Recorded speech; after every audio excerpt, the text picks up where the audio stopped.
Hello' guys, good evening. আজি ৰাতিৰ কাৰণে হলা বজাৰৰ পৰা এই ৰৌ মাছ লোকেল 2 কেজি আনিলোঁ। ৰৌ মাছটো হ'ব আজি এই ঔটেঙা বিলাহী আলু বইল কৰিছোঁ। ঔটেঙাৰ লগত বনোৱা হ'ব ৰৌ মাছটো। আকৌ ইফালে পিঁয়াজ জলকীয়া কাটি ৰেডি কৰি থৈছোঁ। এতিয়া বনাবৰ কাৰণে ৰেডি হ'ল। এতিয়া মাছ দিলোঁ, মাছ ফ্ৰাই কৰি লওঁ আগতে। মাছ ফ্ৰাই কৰি আছে, পিঁয়াজ জলকীয়া দিলোঁ, আগতে ফ্ৰাই কৰি লওঁ পিঁয়াজ জলকীয়া।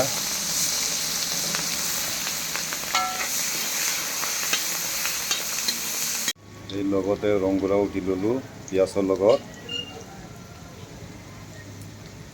টেঙা আলু আৰু বিলাহী দি দিলোঁ, বইল কৰি পেলাই কুকাৰত বইল কৰি পেলাই এতিয়া দি দিলোঁ ভাজি কৰি দিলোঁ। এই তৰকাৰী মাছ দিলোঁ, মাছ দিলোঁ, পূৰা উতলাই আছোঁ যে তৰকাৰীটো। আজি তৰকাৰীটো হ'ল ঔটেঙা আলু দি বনাইছোঁ আৰু আদা ৰচুনো দিয়া হৈছে। বঢ়িয়াকৈ বনাইছোঁ আজি, কিন্তু খাই কিন্তু বহুত টেষ্ট লাগিব। বঢ়িয়াকৈ বনাইছোঁ এই মাছৰ তৰকাৰী। এই হৈছে মোৰ গ্ৰেভি বনোৱা। Hello' guys, good evening. আজি ৰাতিৰ কাৰণে হলা বজাৰৰ পৰা এই ৰৌ মাছ লোকেল 2 কেজি আনিলোঁ।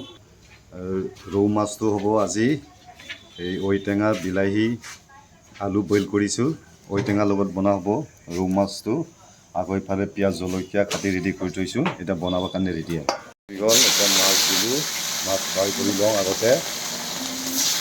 মাছ ফ্ৰাই কৰি আছে, পিঁয়াজ জলকীয়া দিলোঁ, আগতে ফ্ৰাই কৰি লওঁ পিঁয়াজ জলকীয়া।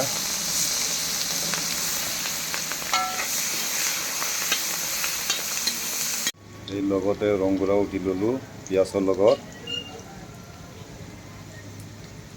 টেঙা আলু আৰু বিলাহী দি দিলোঁ, বইল কৰি পেলাই কুকাৰত বইল কৰি পেলাই এতিয়া দি দিলোঁ ভাজি কৰি দিলোঁ। এই তৰকাৰী মাছ দিলোঁ, মাছ দিলোঁ, পূৰা উতলাই আছোঁ যে তৰকাৰীটো। আজি তৰকাৰীটো হ'ল ঔটেঙা আলু দি বনাইছোঁ আৰু আদা ৰচুনো দিয়া হৈছে।